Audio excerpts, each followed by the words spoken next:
Hey there. Welcome to Cottrello Talks. I didn't see you there, but here I am just sipping on my coffee, listening to this cafe music from Paper Mario the Origami King.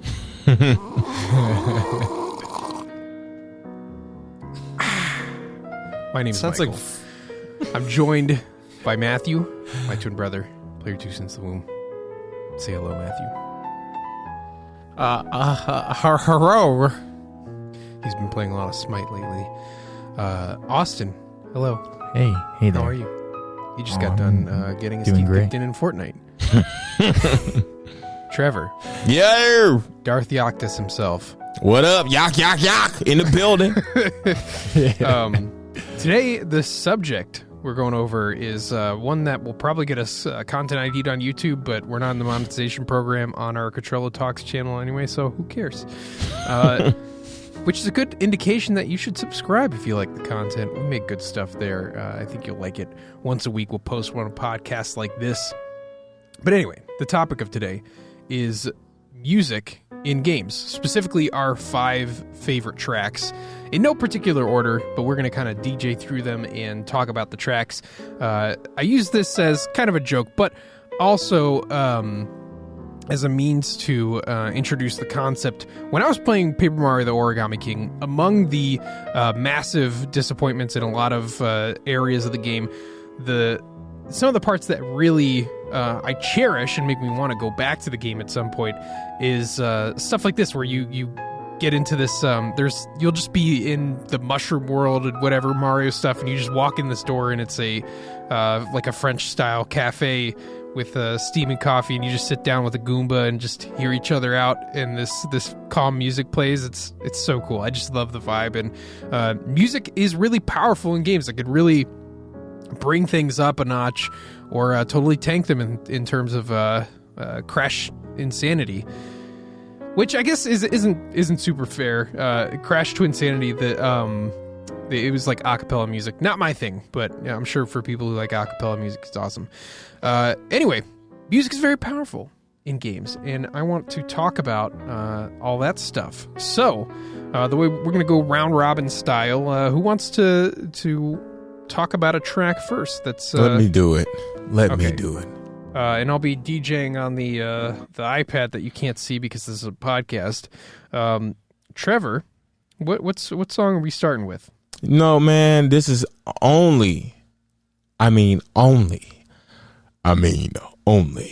right that we start with this one, and it's so telling to the storyline of this conversation. Let's start with "Let the Battles Begin," Final Fantasy VII, the battle theme. Come on, Mike. Why does that? Because we starting off the battle of this music thing right here. We starting off the conversation. We getting this thing pumping and jumping. You feel me? Knock and let me in. Knock, knock, knock, knock, knock. So this thing right here, it's classic. It's a legendary track. You know, it's one of the most epic like battle music tracks that you can probably ever hear in music. I think it's just something that when you think about Final Fantasy VII, you can't think about Final Fantasy VII without thinking about this track right here. You know, I think, Michael, if it was up to me, I'd have every song up in that thing on there. I like the music in Final Fantasy VII is what Final Fantasy VII is. One of the things that makes Final Fantasy VII like a classic, right? Is the music. Like the music is just it's what we call timeless. It's classic. But I just love this because it really gets you, like, it gets the blood flowing. It really sets the tune and the tone of what like the battling mechanic is in Final Fantasy VII, and just that the system of fighting in that game. So yeah, definitely one of my favorite tracks of all time. So that is Trevor's first favorite track of his top 5 favorite game music tracks. Do you like this version specifically, or do you like the remake one more? I don't know the difference. Well, the remake one is like orchestrated. That's cool. And not compressed to 90s level game that's music. Cool. I brought up the 90s level one because that's what started the conversation. So, of course I've heard the remake version of it, but I didn't feel like going and comparing between the two. I just wanted to hear the OG one.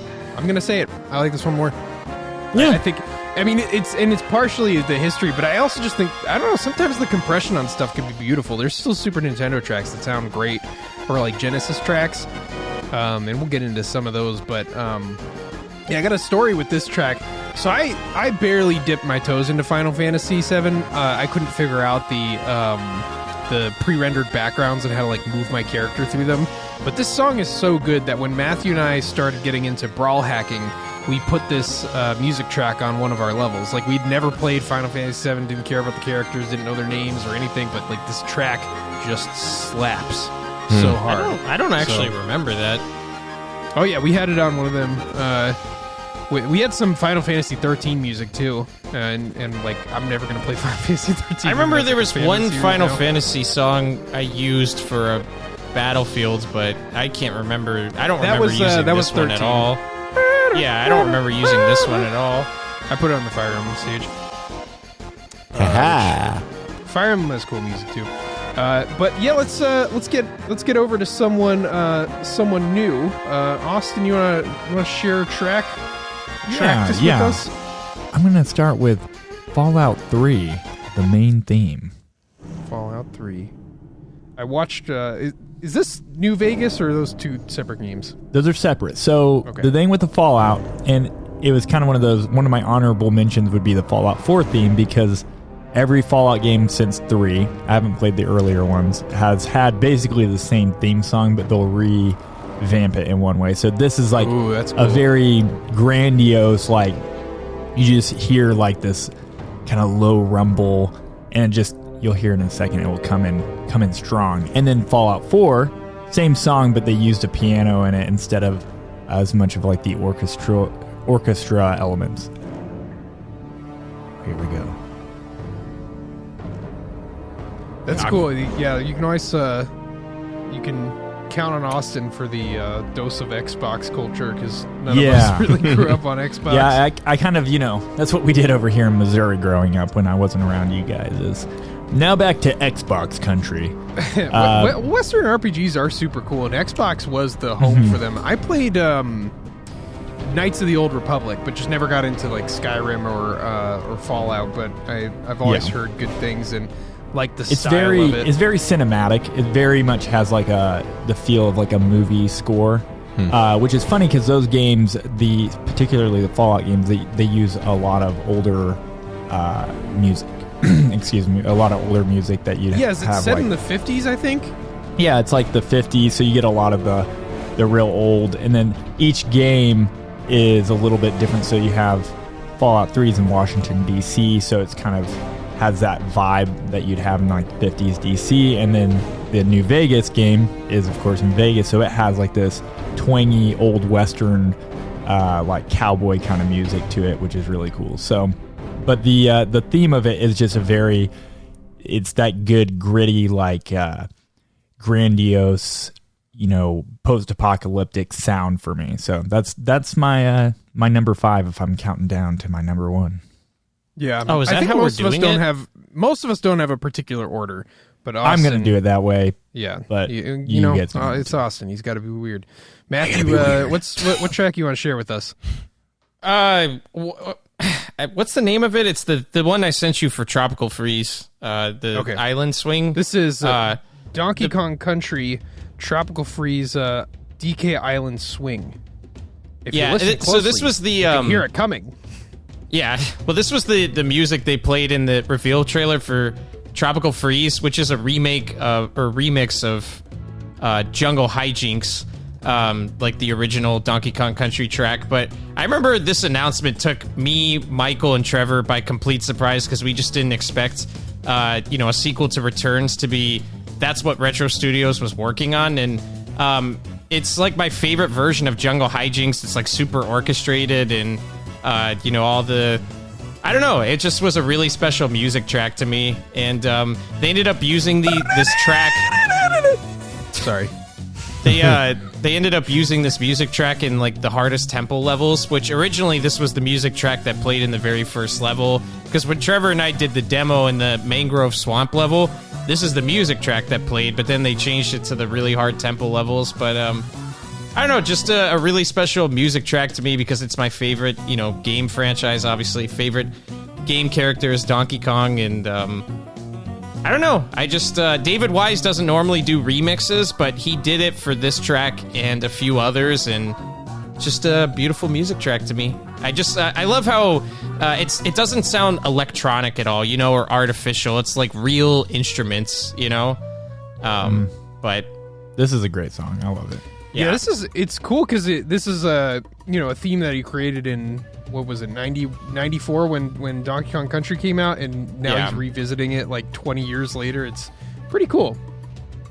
Yeah, but of course, Tropical Freeze, amazing game, best platformer ever, probably best music in a platformer. Well, I think that's maybe the best thing music ever.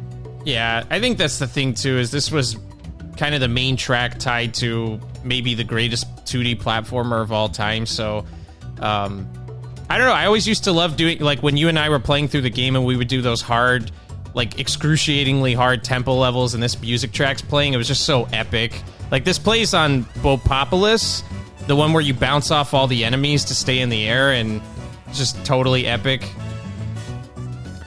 Epic indeed. All right, let's move on to my first pick. Trevor, what character do you think it features? A Pokemon? Oh, Luigi? No, it's another Donkey Kong track. Get ready. Diddy! So this one is from the other famed Donkey Kong composer, Grant Kirkthrope, who also did the music. I don't know how to say his name, but you know him. He did the Banjo-Kazooie music. He got famous, and so I step into this Mario plus Rabbids Kingdom battle. I love the original game, and then there's a Donkey Kong expansion. Like, my boy, where's Diddy Kong? But like, okay, I'll forgive you because I'm playing Donkey Kong Tactics RPG. I'm just like, it's exactly everything I like. I like Donkey Kong, I like RPG, and I like tactics. So I'm very excited about this, and I get into the battle, and then this plays? Like, this game has no business having music this good, but this theme plays when you're getting into this battle, and it's like, it's got this interesting mix of whimsy and warfare, where like you're just bopping these Rabbids, putting them into the ground literally as Donkey Kong, smushing them into a ball and then throwing them at each other, and the music just has this like presence and this oomph, my boy, that I just have not heard in a long time in like Nintendo's lineup of music, and so I think it was a really cool decision to get him onto this project, and very excited to see him come back for the Rabbids sequel. But like, listen to this. We got the other instruments coming in. I'm surprised you didn't pick I'm surprised you like this one better. See, to me, the track I really loved from this was the Jungle Joust is one of them. That one's just pure epicness. But the remix of the DK Isles from Donkey Kong 64, that's like my favorite track from that game. That one is you can't really go wrong. I mean, and like this DLC pack is almost just worth it playing it just to hear the music. Because yeah, the Jungle Joust is like kind of another rendition of that song we just heard, and that's like really good and really powerful. The remix is awesome, but this was the one that, especially just being like a completely new thing, not inspired. Just, this is a Rabbids Kingdom Battle Donkey Kong Adventure track, and it's just got its own thing going on, and it's the one that I keep coming back to when I'm just like, trying to jam out doing some dishes or whatever, and I'm just like blown away by how good it sounds. I mean, look, come on. Yeah, the trumpets. That's hard. That's hard. Yeah, but I still like those other two way better, though. I don't know. This one's like all right to me. It's a really good music track, but just comparatively speaking, I feel like the other two blow it away. Well, that's why it's Michael's favorite. Yeah. Oh yeah, we're just having that conversation. They're different. They're different vibes. Like, 'cause the DK Isle music plays in the overworld while you're just like collecting puzzles and stuff, and then the Jungle Joust happens, I think, in a mini boss battle. This one is like one of the first tracks you hear in the game. I don't know. Just find it really special. It's definitely my favorite from the game. But let's loop back around to Trevor. Yeah. Where are we going? Listen, man. I'm going to go ahead. Definitely the Fortnite lobby theme. Of course, man. Of course. You know me. I'm actually going to go, the thing I talk about in every episode. I'm going to go the Pokemon route, right? Michael, he used to have this thing, this ancient item called Action Replay. And you were able to on my Pokemon Emerald, I was able to go to any like place with it, and I was able to go on this island that you can only get to through an Eon ticket that you had to get from a special event back in the day or something, right? To get a special Latios or Latias in the game. And when I got on there, the first thing I noticed on this island was the music. Now, the one that Michael is playing right now is actually the forbidden blasphemous game called Omega Ruby and Alpha Sapphire version of it. It's a slowed down version of that track I heard when I was a teenager, and I like the Omega Ruby and Alpha Sapphire version of it a little bit more. I like the slowed down like do do do do. It kind of sounds like a Sonic Mega Collection track, but I like it. The vibe of it. Yeah, I really like it too. I think this is exactly how far I got into the game. Is this the island where you find Latias or Os? Yeah, it's on the southern island where you which you just go to automatically in the 3DS one, right? Oh yeah. I never got that far, I don't think. Yeah, that's exactly where I stopped. I was like, all right, I've had enough of this Mega Evolution tainting one of my favorite games. But this is something that made me feel like, even though I'm like, oh man, I shouldn't have been able to get on this island, it made me feel good to like find out this hidden gem, this secret right here. Like, wow, look at this music, or wow, look at this island where like only very few people can access it. I just think it's cool. Like, I love it. It's like my favorite Pokemon track.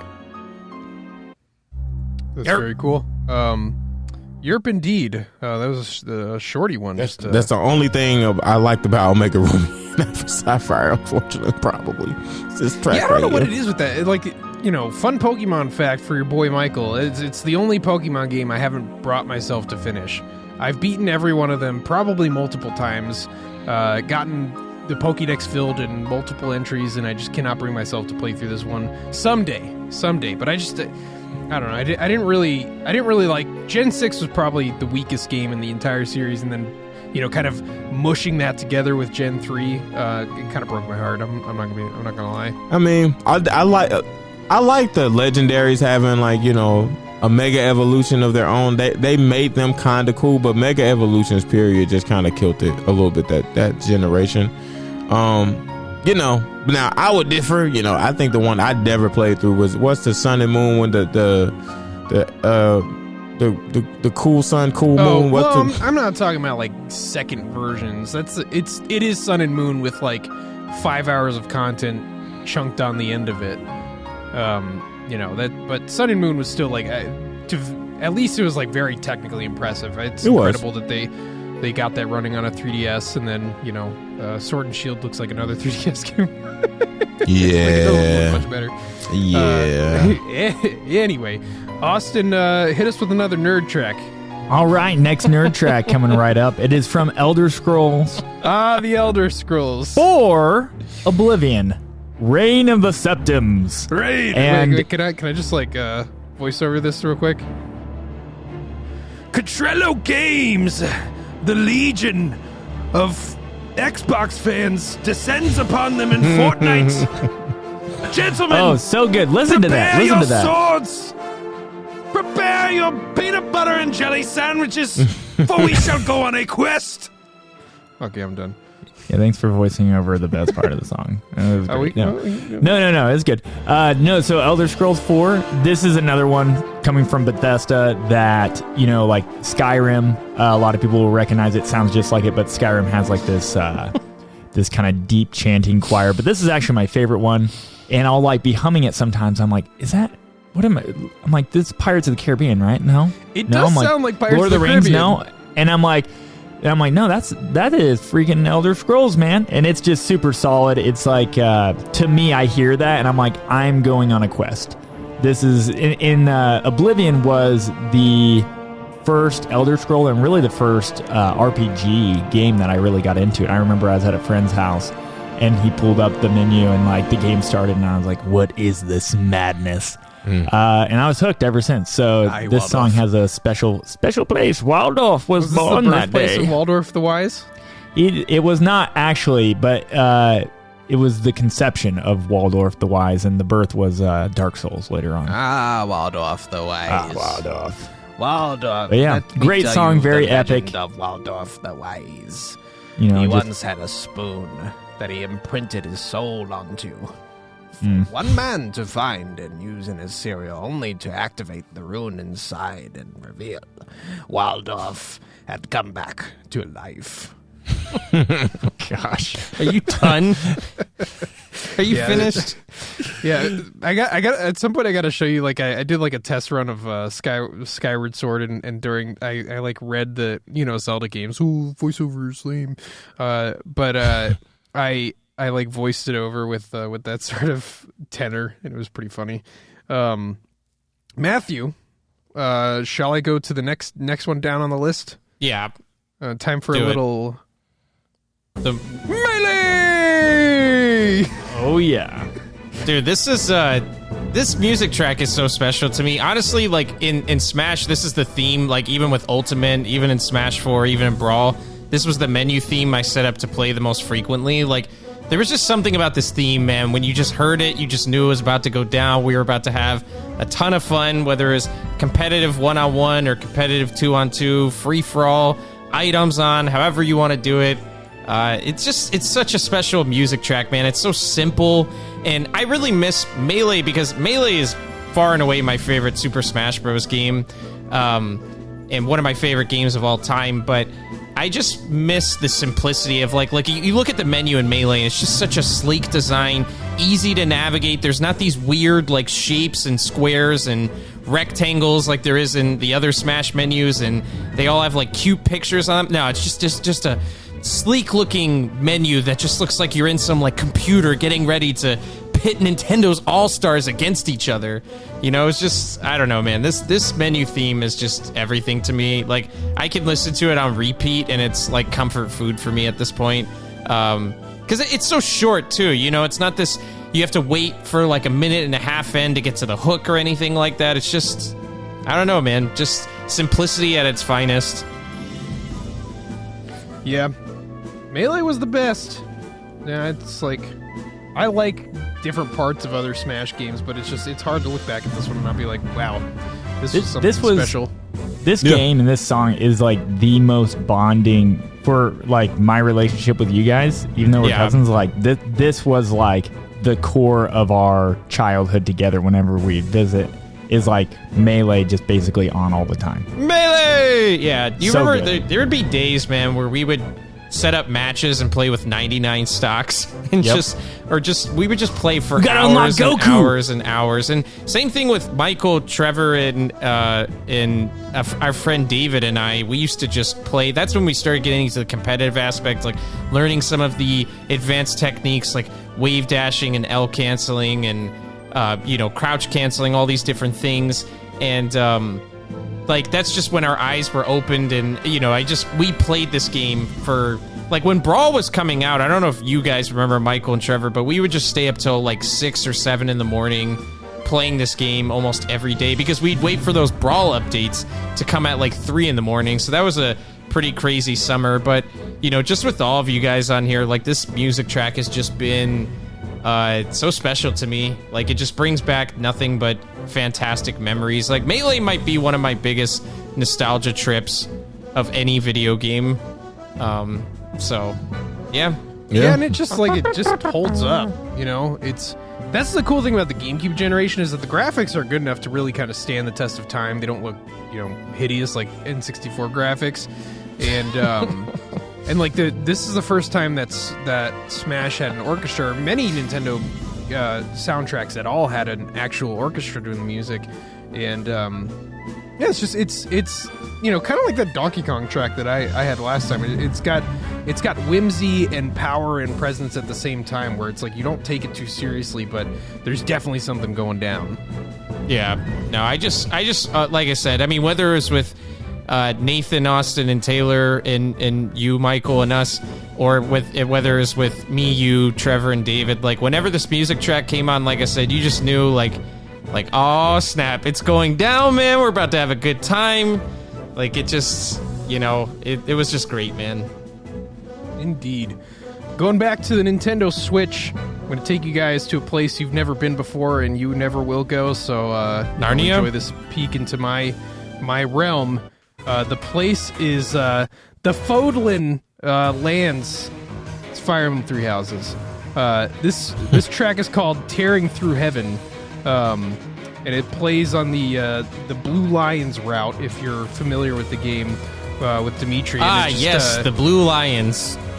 Yeah, it's a house. It's like Harry Potter. But I just love this track. It tactics games have you listening to the same music for a long time. I mean, when you're playing on the harder difficulties and you're trying to like get through the game without your units dying, it's like you're listening to this for probably like 60 minutes at a time, and it just does not get old to me. Like I love the music that they have here, and it will dynamically shift in the game as you're playing it as well.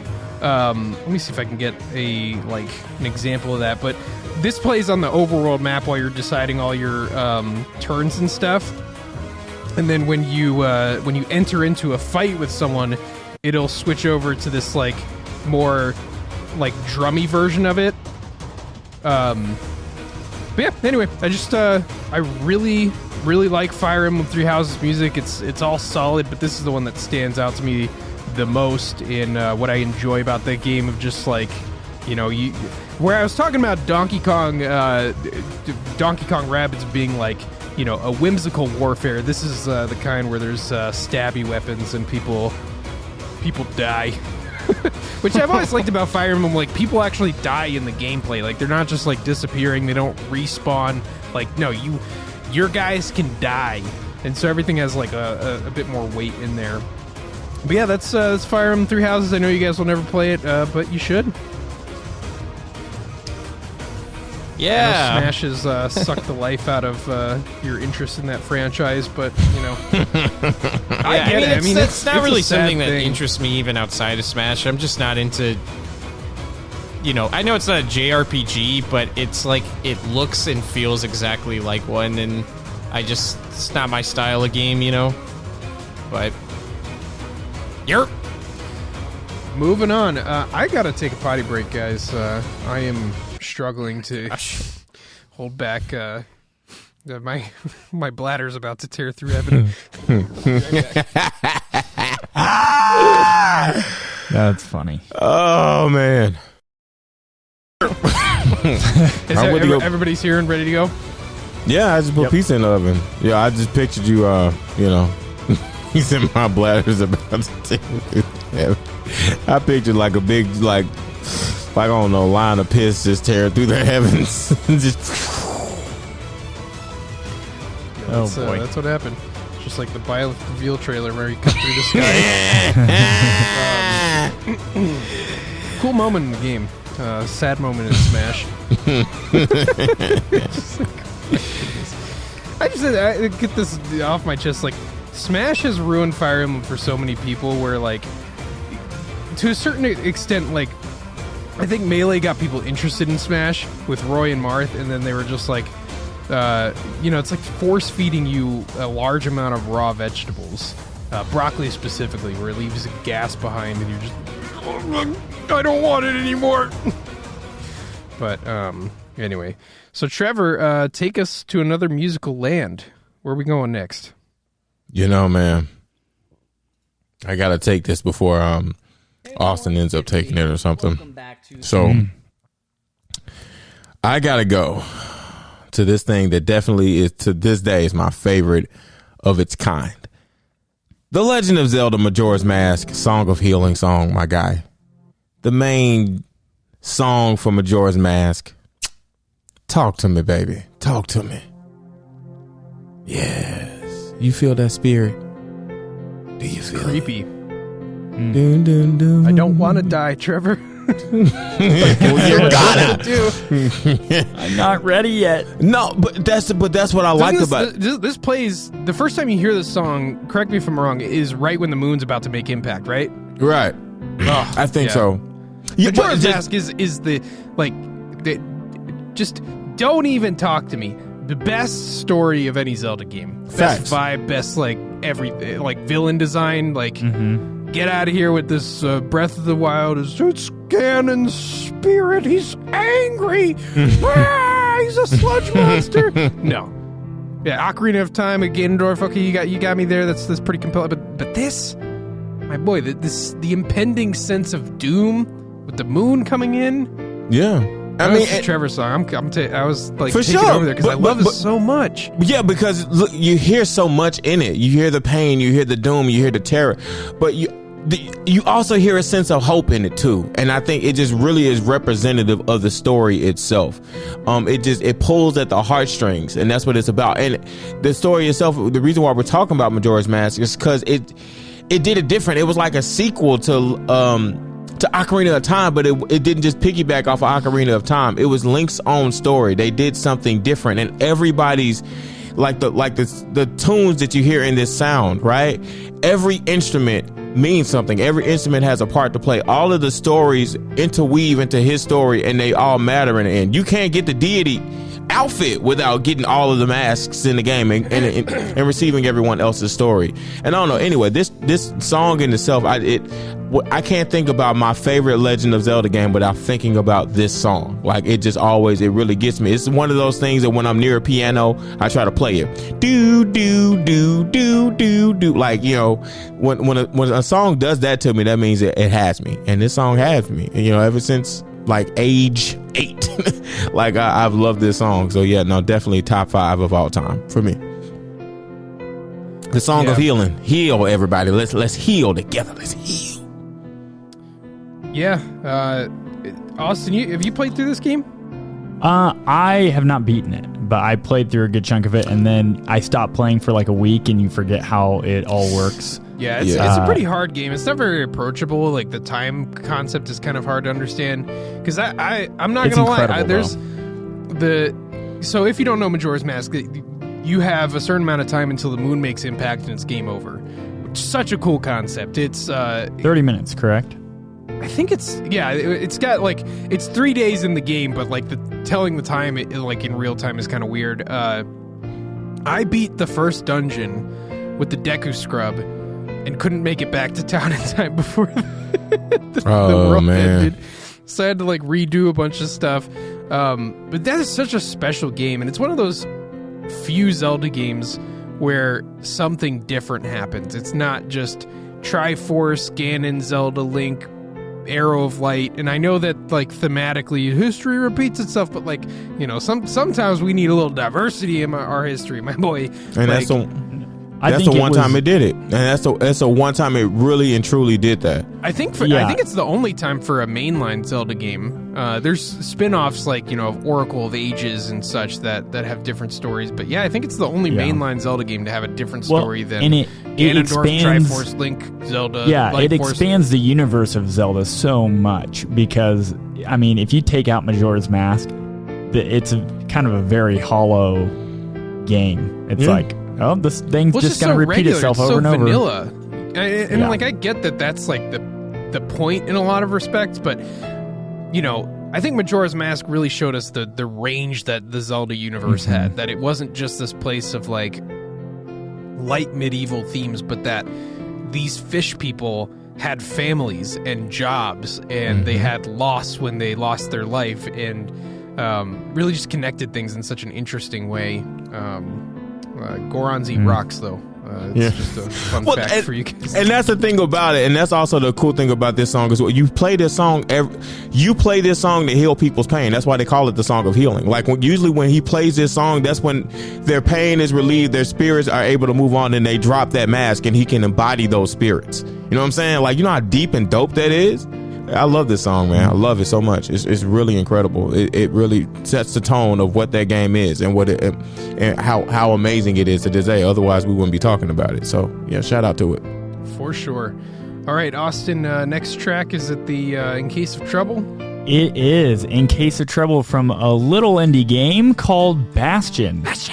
Released back in 2011. I actually hadn't heard of the game. Until I actually had somebody. I heard of the music from the game before I heard of the game, and then went and played the game. But it is an incredible soundtrack. Yeah, this is an interesting studio. I think this is Supergiant, right? Yeah. I played Transistor all the way through, and they just had another home run with Hades. But Bastion was, I think, the first game that really put them on the map. It's kind of Zelda-like in its gameplay and appearance, but yeah, I haven't ever given it a shot myself. It's one of those games that I've always known about and heard about. I'm like, I should play that sometime. And just never got around to it. So this is the song I picked, but man, the entire soundtrack is just incredible. And there's a couple tracks that have some vocals in it, and it's just it blew me away. And it was refreshing also that I heard the track and I was like, this is great. And I started listening to it long before I played the game, and then playing the game was not a letdown. Playing the game, it matched the way it sounds and just the vibe. It has this it's not post-apocalyptic. It's this more whimsical, desert kind of. There's this sense of you're stranded and. I don't know. It kind of has this kind of the Pokemon Coliseum when you're out in the desert kind of feeling. But anyways, yeah, it is. I would recommend listening to the whole soundtrack, but it is great. Yeah, I'm reading in the YouTube comment here that allegedly the guy who made this music recorded all of them in an apartment in New York with a bunk bed and a blanket for dampening. Which is awesome. Yeah, that was real in those New York apartments. I was about to say that is truly representative of New York and the struggle, bro. I respect it. Yeah, where your home might just be a bedroom. Which I gotta say, I was gonna live in New York at a certain crossroad in my life, and we were seriously looking at a $2,000 a month, 250 square foot place. The bathroom was in the kitchen, my boy. Man. But yeah, cool song. I'm a big fan of Supergiant. I'll have to get this game a shot at some point. It's a good one. Matthew's revising his answers, so I gotta search this. Just click the link, or I guess. Well, not on the iPad that belongs to my wife. It doesn't get my text messages, and I've never bought an iPad because I just can't think of a reason that I would ever use it except for fringe use cases like playing music in a podcast, which I've only done once in my life. You can play Fruit Ninja too, or Doodle Jump. my daughter's been playing. You heard me. Doodle Jump. You hear that Kevin Durant? Doodle Jump. But no, this is a good track. Let's play it. I got it right? Yeah, well, it right, sounds like it's sped up. I don't know. Well, I mean, regardless, this is the first music you hear in Star Fox 64 for Corneria. And I forgot that this was one of my favorite music tracks because it just really sets the tone for the game where... Oh, wait. What are you doing? Hold on. I'm trying to find the one that you were talking about now that you're saying it doesn't sound right. Let's make sure we get it to sound right. This is the better version of Corneria, if we're being honest, but I'll let you have your thing. No, just search for the extended Star Fox 64. I got it. I got the one that you sent me. Yeah, so what I was saying, though, is... or I guess I'll just start over.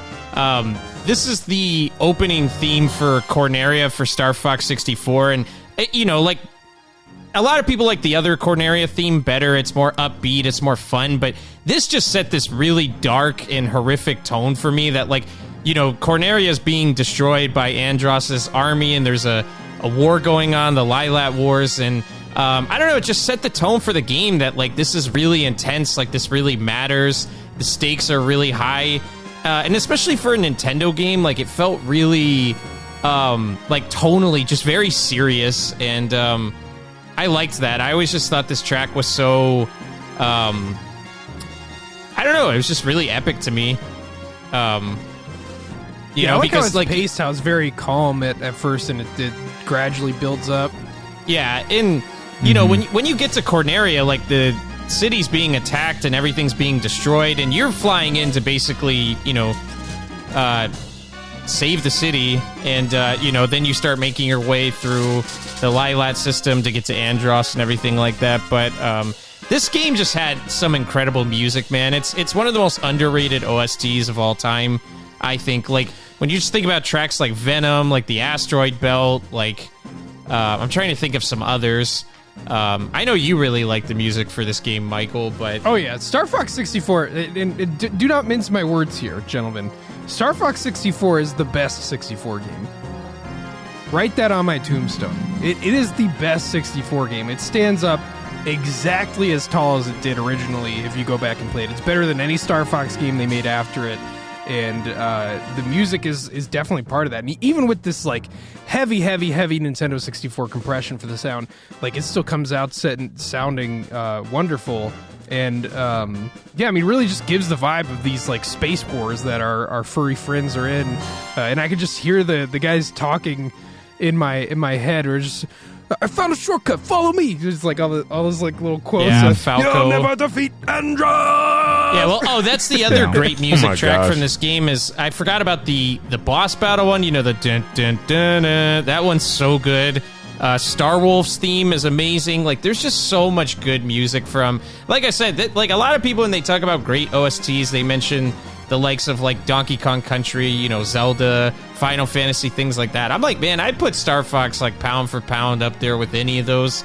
Oh, yeah. Because like literally every track in that game is a banger, dude. As a huge Star Wars fan too, growing up, when I played Star Fox for the first time on 64 and heard it, it was like, for me, it fit the game really well. So it didn't feel like it was trying to be Star Wars, but I was like, man, I can get into this. And it just has this like, there's like always urgency in the track, especially this one. Oh yeah, well, you think about like Venom, especially when you get to Venom, it's just like that, man, where there's this upbeat, or it's kind of like a really dark like music track, like and I don't know, I just remember just when you're getting to Andros, it's so creepy and it's so unnerving. And I remember as a kid I was terrified of Andros. Oh yeah, he swallows your entire ship and chews on it. Like, he's terrifying. This was my favorite part of the music track. The secret form of Andros is not as scary though, but that's this was my favorite part of the music track, when it just kind of keeps building up. But super cool. Did you ever play Star Fox 64, Trevor? I did. How's that pizza? It tastes delicious. No, I dibbled and dabbled in it. Like, my cousins absolutely played it. Like the demos they used to have in stores and stuff like that. I used to do that, like in the game stores and stuff. I like played the demo a couple of times, but it's definitely a good pick up and play game. I'm gonna be honest, I never really consumed this song before, but this track is pretty epic. I'm not even gonna lie, it's pretty good, man. Nice, way to go, Matthew. Way to go, Mom. Star Fox, best 64 game. I mean, don't even try and argue with me. There's actually like tracks that are way more popular from this game. Like I said, if you pick the boss battle theme, that might be one of the most, like, honestly, now that I'm thinking about it, that might have to be on my top 5 too. Or like I said, Starwolf, like the remakes they did for Starwolf and Star Fox Zero is nuts, dude. That's one thing about Star Fox Zero that I hate about that game not being well received. The music in it, the remixes they did are like amazing. Like the Asteroid Belt one is like just so epic beyond what you would expect. So anyway, well, picking it up with more furry animals and the music that accompanies them, we're gonna go back to Donkey Kong Country 2, Mining Melancholy. So you hear about Donkey Kong Country 2's music all the time. Mostly you hear about Bramble Blast, which is a gorgeous track in its own right. You hear about Forest Interlude, which is awesome. But this is the one that really gets me. Like, who hasn't played this game in the room? I mean, obviously you and I have played it a million times. I don't think Austin have you played this game? I don't. If I've played it, I haven't played it all the way through. So, like, what's happening in this one is there's all these crocodile pirates that are stuck in the coal mines, mining resources for the king, and you're rolling through there, and there's this like misery and monotony to the track, and then it just picks up in tone as you move through.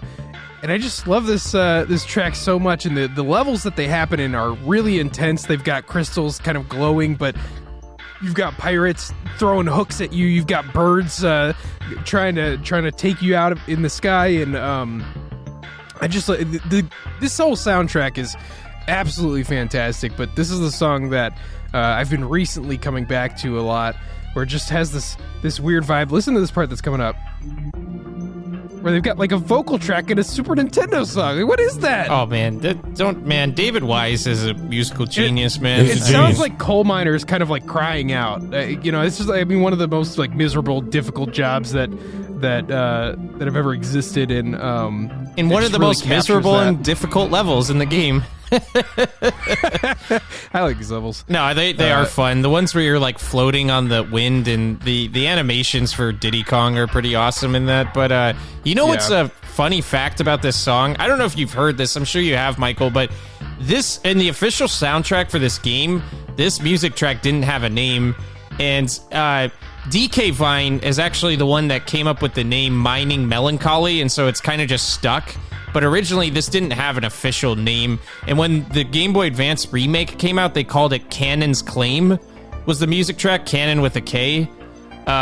Interesting. But yeah, that was never the official name of the track. It kind of became that because of DK Vine, which is pretty hilarious. Yeah, that is funny. But yeah, I love how you can hear the like the mining it's almost that's like going on. Pickaxes hitting crystals, yeah. Yeah, it's like they're doing it in a rhythm. Like, I remember at the beginning of, I think, The Hobbit, there's some song like that where the dwarves are, like, mining, and I'm like, this is like Mining Melancholy, Like, they're just making a song with the sound effects for mining. Like, it's just cool. Yeah, which, that's basically Lord of the Rings is a poor man's Donkey Kong Country 2. Yeah. Exactly, basically. Yeah, instead of going to Mordor, they're going to Crocodile Isle. Which is, man, sometimes what's that should be a Cottrello Talks. Where would you want to go? Crocodile Isle, Mordor? Man, yeah, that's funny. All right, so let's go to our next place. Trevor, take us to some other RPG-ish game. Don't do that to me. Don't do that. It's a funny thing. I'm seeing a lot of your choices are RPG games. Kingdom Hearts. Listen, man, even though my perspective has absolutely changed on the outcome of that game, I would be remiss not to have a song from it. And I picked, as Michael knows, I picked Kyrie's theme. This is pretty. I really like the title crawl for Kingdom Hearts. I find it so mesmerizing. Kyrie. No, Kyrie Irving's theme. Yeah, like this is the first version of it. You see, it's mad simple, but it's like it just does something. It just kind of pulls at the and it really represents like kind of who Kyrie is. It's just innocent, just kind of sparkle. You're right. It does. It does do something. It makes me want to play a different game. No, I'm just kidding. Oh, hate it. Like no, Kingdom Hearts music slaps. It does. It's the number one thing that draws me into those games, because I think about mainly the title theme is just so good. Oh my gosh! See, I hate the title theme. You're talking about the dun dun dun dun. That slow, it's awesome. I don't like it. Do you have a soul, Matthew? Yeah, right.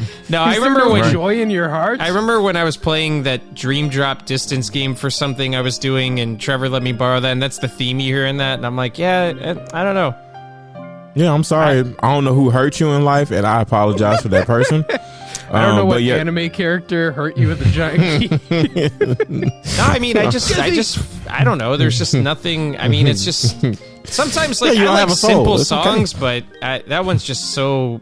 I don't know. It doesn't do anything for me. Hey, man, listen, I got you, man. Go back to the land of crystal coconut. Over here, we're appreciating this fire music.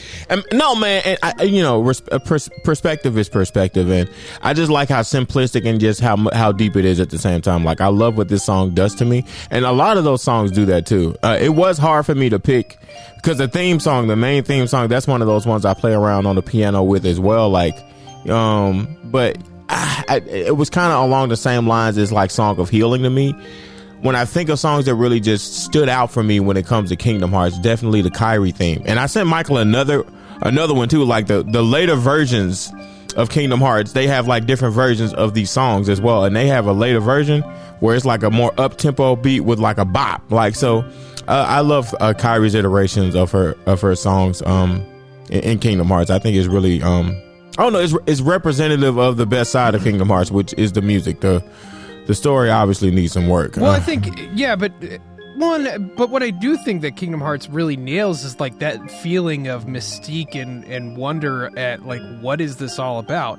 Now, I think the big problem is that the payoff is, the payoff's not great by any stretch of the imagination, but no, I mean, when I think of Kingdom Hearts, I really think of that first act of the game where you start on those stained glass portraits of the Disney princesses. You have no idea what's going on. You're on this island. You find a weird door and someone falls through it. Like, I love all that stuff with Kingdom Hearts. Yeah. And they really accentuate that with the music. Yeah. But I just think the scope of that story got way too big for anybody to like land.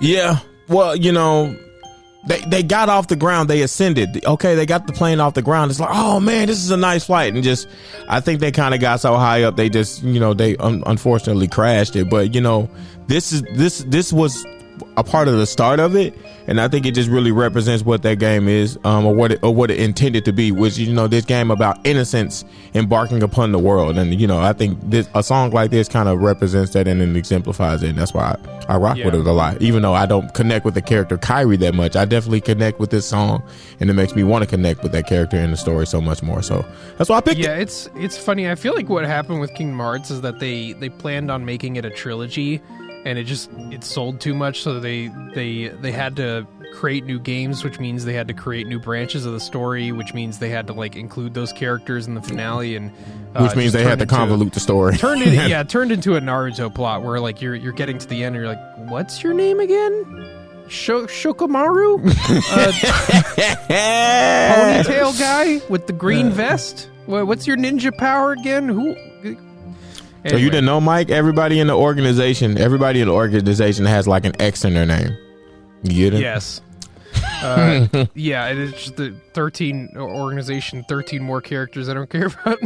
Yeah, Axel. They really should have kept it at the core of like Disney villains. Sora, Riku, Kairi. Would have been cooler if Riku ended up as like a true villain. But or the anti-hero. I like anti-heroes. Anti-heroes cool so long as you keep them as an anti-hero. Don't make everybody a hero. Then what is, what I'm saying? Like, yeah, I think you got to balance it out. Characters have to make tough choices when you're having to like ice your childhood friend to save the world. Like that'd be a really powerful story, especially as children. But what do I know? I'm with you. Listen, just a man who couldn't bear to finish the first game. The first one. Oh, come on. I had to finish the first one. I couldn't finish the second one, but that's a whole nother story. Don't kill me in the comments. The only one I finished was Chain of Memories. Your Chain of Memories. Which I guess was kind of like finishing the first one, but with cool sprite graphics.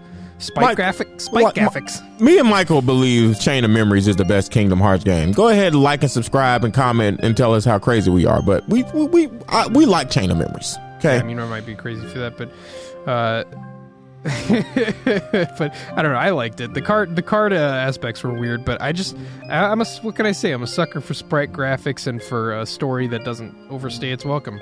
And you can play with Riku. And it's kind of a fun way to rediscover the story of the first game, to have it like happen in a different order. All right, let's move on to another track here. I believe it's Austin. We're going to the moon. It seems we're going to the moon, and not with Dogecoin, but with DuckTales. So I've never played this game, and I've discovered it over the past few years. And when I heard this, it was just like video game caffeine brain injection. Just like I was like, I could take on the world. And I don't know what it is about it, but it starts to make my like creative engines go in my brain, and it pumps me up. And I found on YouTube there is, I think the one I sent you is a 10-hour loop of this song, and I've listened to probably a sitting of 3 hours in one time while I'm working, and it just does not get old for me. it's just so, I don't know, it just kind of like embodies to me like that retro gaming sound. Like it just wraps it into one music track for me, and I could listen to the full 10 hours. Yeah, DuckTales is an awesome game. I played the remastered version maybe like 2 years ago. So Capcom did the original game, and then WayForward did the remake.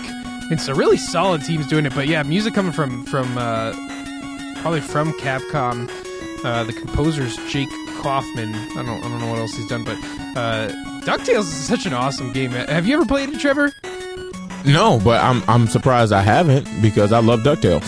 Yeah, well, it originally came in in the NES days, so little before your time at that point. But yeah, I just playing it. That's where the what's it called? The inspiration for Shovel Knight's pogo move came from. Not only that, So, Cranky Kong's pogo move with his cane. Yes. So I mean, just a really, really cool game by Capcom. One of the best licensed games ever, I think. But yeah, this guy seems like he's still doing. Maybe WayForward was involved in the original development, because he's doing. This same composer is doing a lot of the music for. They're doing Cyber Shadow, Shantae, so like a lot of those like kind of indie flavored games. He also did the soundtrack to Godzilla Domination, Matthew. The Game Boy Godzilla. Yeah. I love that one so much. It's a lot of fun. And Shrek, Ogres, and Donkeys. Oh, that's a classic right there.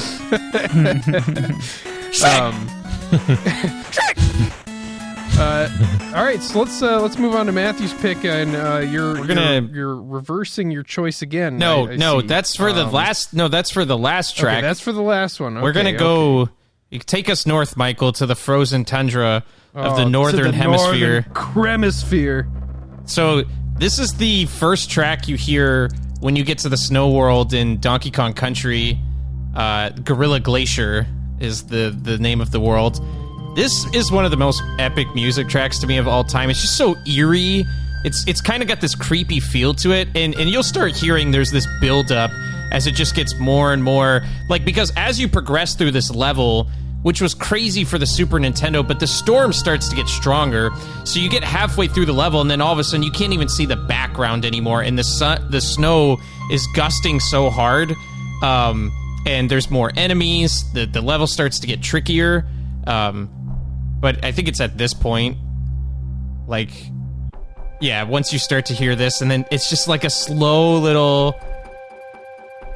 I almost like just want to listen to it, you know, but I don't want to take up too much time. Yeah, but it's just a little build up. Yeah, it'll get there as we chat. Like this level also, you're like trying to make your way through a snowstorm while everything's trying to murder you. Yeah, and it's so intense. It's a scary level, because this is where the game starts to get pretty difficult. In terms of, like, you know, the scaling of how hard the levels are. This is where there's a lot of pits you can fall into, a lot of long barrel segments. Yeah. Zingers. This is crushes. Yeah. This is I think I had to help Trevor with this level, if I'm not mistaken, but I can't remember. But I love this part of the music track though. But yeah, it's just This to me is one of the best music tracks that just fits the tone of a level so well. Like, if you play this level, it just feels like it makes complete sense. When usually game soundtracks take like a couple of fun riffs and loop them, but this is going in 500 different directions, and I'm just like here for the journey. Yeah, it's so but good. that's what that level feels like. It feels like you're literally, you know, climbing Mount Everest, but imagine it being, you know, where there's all these like dangerous enemies that are coming after you at the same time, and the snowstorm's as vicious as it could be.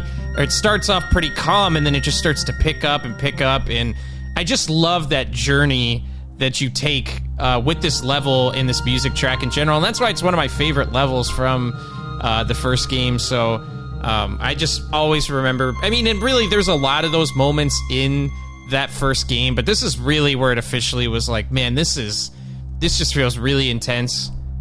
Oh yeah, fantastic game, fantastic soundtrack. I feel like this soundtrack really changed game music for forever. Like, I mean, the level of atmosphere and storytelling that David Wise's music brings. Like, I would love to do an experiment at some point and just like put someone in headphones that's never played any Donkey Kong game and just like have them guess at what's happening. I feel like you hear this and like you can see the snowstorm, you can see the struggle, you can see the despair that's setting in, but this like subtle sense of hope that's bringing you into every next step as you reach the summit.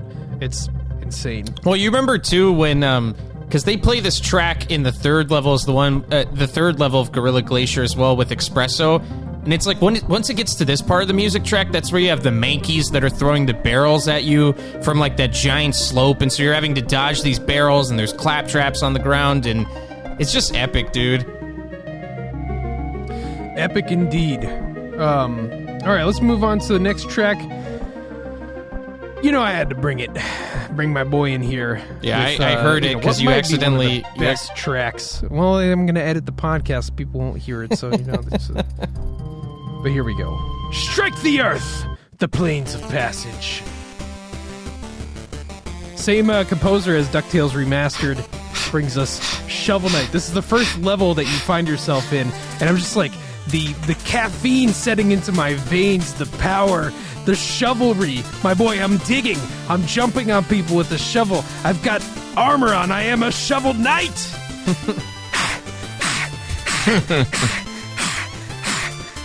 But I just like remember playing this for the first time. And I like loosely followed the Kickstarter. I didn't give them money. I just was like, yeah, I'll play it when it comes out. It looks cool. And this level blew me away. Just like the fast-paced nature of the music and just how they really nailed the 8 to 16-bit aesthetic, like just better than anyone else. And people try and like mimic that, but they really got it right with this game. And like we talked about with DuckTales, using that pogo stick move that was inspired by DuckTales, the moveset that Shovel Knight has, the different enemies you encounter, just the vibe, my boy, it is so just crazy high octane. And this is some of the best chiptune music I've ever heard. Yeah, no, I never even played through the entire game of Shovel Knight. I've played it with you a couple of times with the co-op mode, but this music track was always super awesome because it really feels like it encapsulates that NES era so like perfectly well, especially for the type of level that you're playing. I feel like I could tell some people this is like a Mega Man track and they might believe me, but it has like its own like kind of medieval flair that Shovel Knight draws from, which is, you know, always been just the coolest mix. It's kind of like Mega Man where there's like different versions of things, like there's Plague Knight and Propeller Knight and Treasure Knight, but instead of robots they are like medieval knights. It's such a cool concept and something that definitely borrows from the great ideas of old while introducing a bunch of new stuff that really changes the flavor. Yeah, no, it's Shovel Knight, huh? Solid. Makes me want to play it. Yeah, no, it's a really fun game, and I think far and away probably the best indie game. Well, actually, now that I've played Yooka-Laylee and the Impossible Lair, that might be. I mean, that game honestly feels like a AAA game. It's like just so well developed and so good. But Shovel Knight, man, is it's like indie games kind of become they kind of become AA. You know, it's like Yacht Club is now like publishing games left and right. So it's like Club. So like, would the next Shovel Knight really be like an indie game, or would that be more of like a AA game? And I feel like that's the new like AA space. But like as far as like someone's first project, like a Kickstarter project that actually turned out this well from a studio being their first, you know, true game, I think that just everything in this game turned out so well, and they actually delivered on all their Kickstarter promises. What's that about, Trevor? Oh my gosh, leave it alone. Leave him alone. I'm still mad. I hear you. Finish the game, mean guy at Skullgirls Studio. Finish it yourself. He's talking about the DLC characters they never included. I hear you, but this is a dope track, man. To your point, I hear you. Indeed. All right, so moving on. at the perfect time. Trevor, take us to your last soundtrack. This last one, so short, so sweet. Approximately 6 seconds. So let's just listen to it and then we will discuss.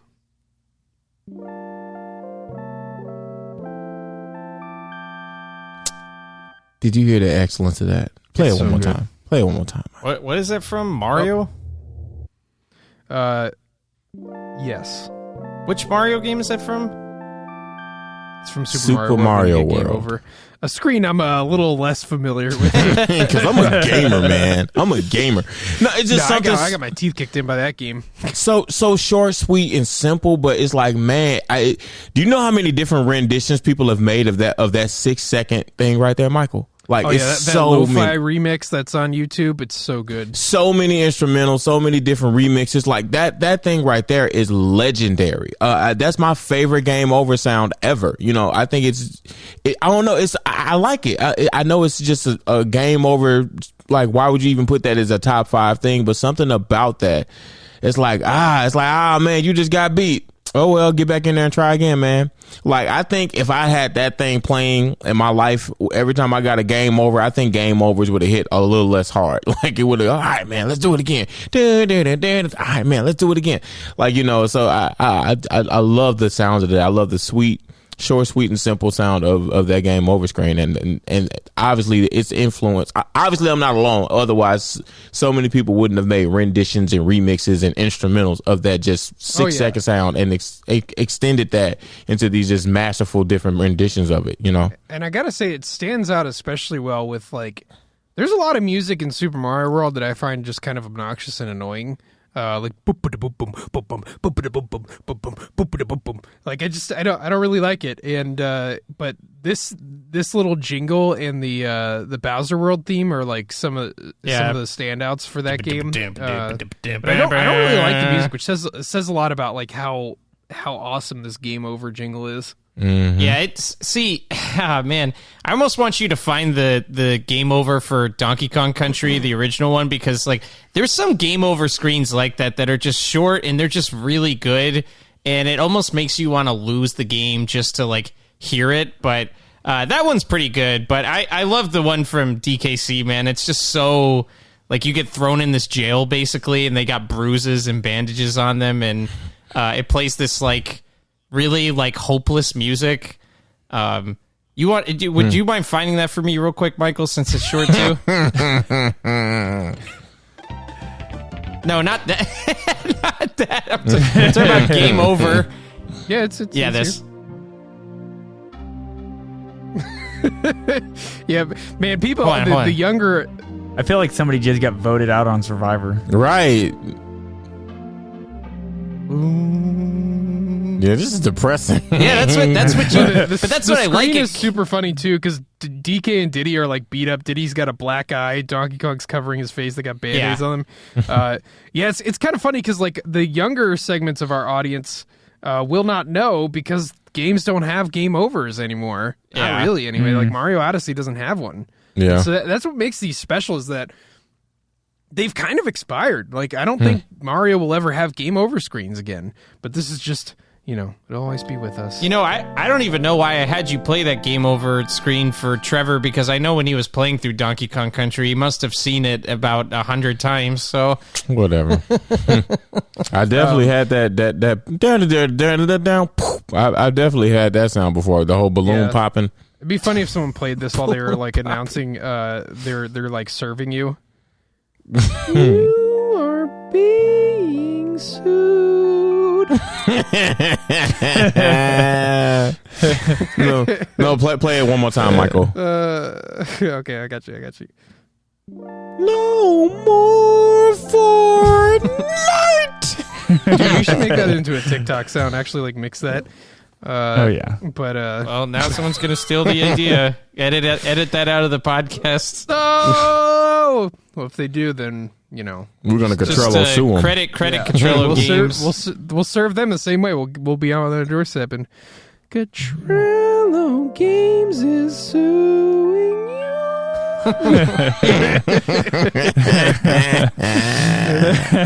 Just defaulted on your mortgage. Come on, one more time, please. One more time. One more time. Please, one more time. Give me Cottrello, bud. What a great reminder to just, subscribe wherever you're listening to this and, leave a like or a comment or whatever you do on these apps. For the 13 of you that have made it this far. Squeeze some extra pennies out of this. That's our music where we just, don't have enough subscribers to sustain a healthy lifestyle.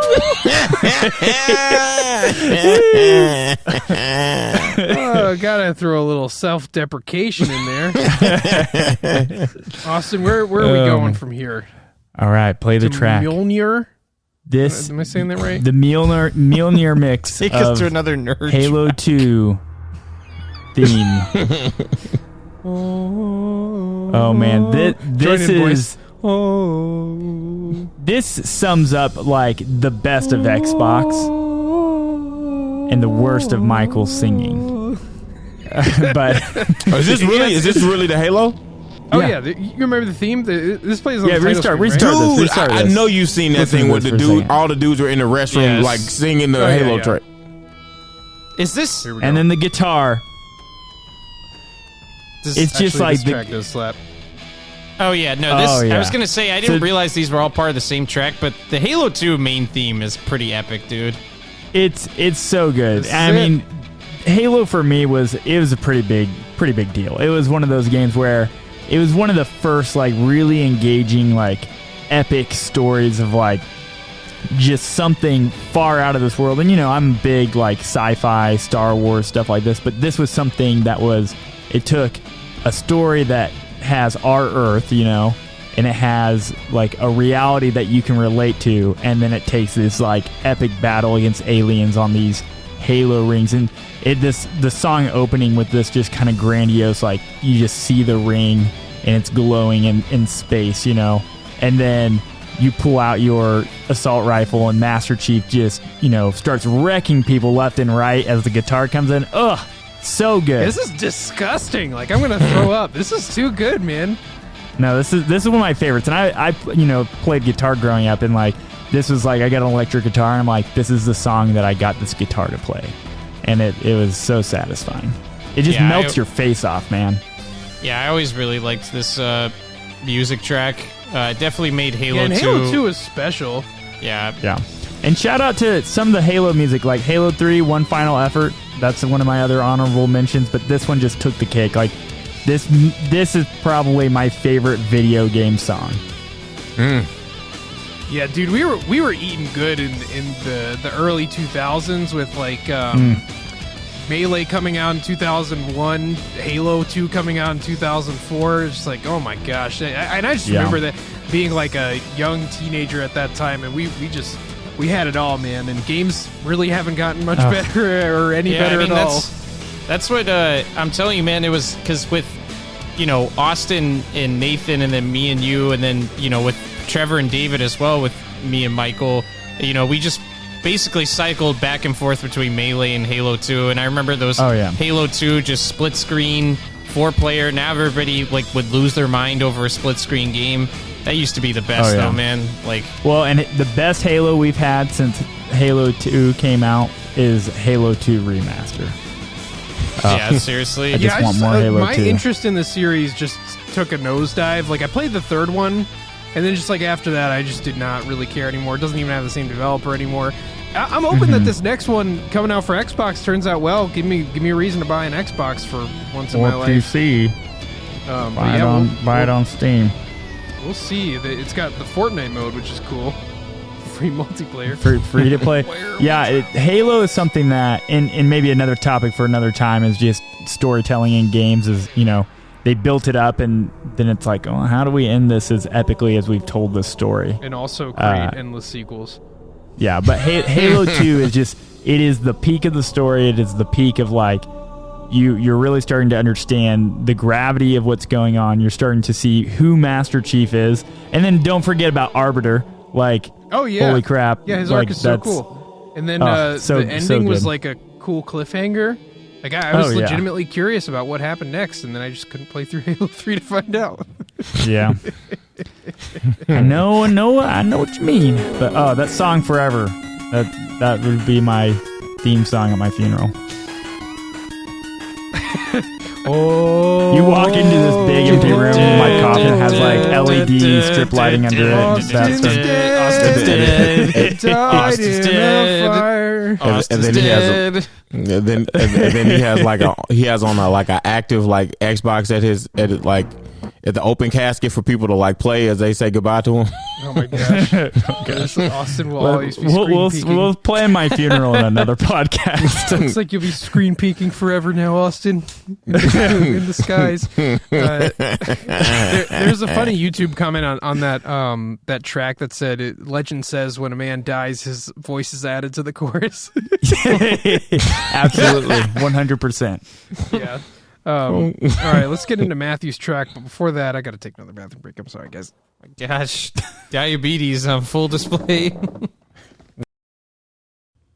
All right, let's play Matthew's last track. Rickety Rails from Donkey Kong Country Returns. Dude, so this is the level or the music that plays in the first minecart level of the cave world, and as you can tell, I love the music tracks that just feel really intense. The stakes are high. This music track is so epic. I don't know if you remember this level, Michael, but it's the one where you're like in this mine that's bombs are being thrown at you and everything's collapsing, and you have to keep riding minecarts to the next rail before your rail explodes or is destroyed. And so you're trying to get out of this cave that's collapsing. And it's like so epic to me, and that's one of my favorite Donkey Kong levels of all time. Oh yeah. It sounds like a 007 track or something or Mission Impossible. That's what it sounds like. I mean, it's kind of that vibe because, like Matthew said, everything is exploding, and that's what makes Country Returns such a step up from your typical 2D platformer. Because, 2D platformers might have elements where, in Mario, it's like, oh, the platform falls and it just floats in the air. No. Everything is standing up on stilts or it's connected by a vine. Everything has, a reason to be there, and it's crumbling before you as you play in the level. It's such a dynamic way of exploring a level that is really, honestly, just completely unmatched by any other 2D platformer, and it's not particularly close. Yeah. And then you got the slapping music on top of it, my boy, let's go. Yeah. For some reason I can't hear it that well, but yeah, no, this music track is, the only thing that ruins it in that level is you get a lot of, bonus rooms that kind of take you out of the music and the flow. Yeah, I think those games would be better without the bonus rooms, honestly. This track, I never realized it until I thought about it, but this is definitely one of my favorite music tracks of all time, favorite levels of all time. It just, like I said, I just love the fact that you're getting out of this exploding cave or mine or whatever, and this is one of those minecart levels too, where Donkey Kong and Diddy Kong are actually standing up in the minecart, and so you're jumping from minecart to minecart. So you'll get to the end of a rail, and it's exploding, and you have to leap, perfectly time your jump to get to the next one, and then jump into a barrel that shoots you to another part before that wall blows up, and it's just so epic, dude. Yeah, I have to agree. Very cool track. The Donkey Kong games are just an endless fount of music. Another franchise I feel like has really great music, and I will segue into my final pick, is Sonic. So this is, let me start over here. This is Sonic 2, the Sky Chase Zone music. This is the music that plays while you're trying to board Eggman's ship. It's honestly kind of a weird fit for what you're doing, because this is such a chill vibing soundtrack, and it's happening in one of the you're about to get into the last boss. But I just vibe to this, my boys. Just close your eyes and fly with me. Yeah, whatchamacallit, I was actually surprised those kick drums that the Genesis is famous for. I was actually surprised you didn't have any more Sonic tracks, but I also thought maybe you'd have that Donkey Kong Country 2, the swamp music. I forgot the name of it, but that track's amazing. I was thinking it was going to be... The runner-up for DKC2 music was Forest Interlude. Yeah. That's my other favorite. But Sonic is an endless fount of music. I mean, I could talk about the first beach level from Sonic Heroes. I could talk about Metal Harbor from Sonic Adventure 2. I could talk about Chemical Plant Zone. Even Sonic 06 has awesome music. Like with Sonic games, the music typically does not miss. You know, Sonic Colors, I'm excited to hear the remixes coming up for that. Like, we got Planet Wisp, we've got like every Sonic game I play, there's always one track that's just like, man, yeah. Dude, Planet Wisp in Sonic Generations is great, and then in actually Sonic Lost Worlds, the Sky Zone or whatever that is, where I forgot what it is, but that's like one of the most amazing music tracks I've ever heard from a pretty overlooked game. But yeah, Sonic always... Which one are you talking about? It's one of the sky levels in Sonic Lost Worlds. There's like a dragon boss. Dragon boss, sky level in Sonic. You said in Sonic Colors? No, Sonic Lost Worlds. Sonic Lost World. Oh, gotcha. Yeah. Sonic Lost World has really good music too. I think it's Sky Road is what it might be. Yeah, there's like tracks like that's like one of my favorite tracks too, and I'm not even really a big Sonic fan, but Chemical Plant Zone is amazing too. That one's just a classic. Which, you know, like some other close runner-ups for Sonic music is like in the third Sonic game, they recruited Michael Jackson to do some of the music production, and some of the songs are parallel to Michael Jackson's songs in that, and I won't play them here because that gets us into a whole different trouble. But like, look it up on YouTube where people have mixed together certain Sonic tracks with their Michael Jackson song counterparts.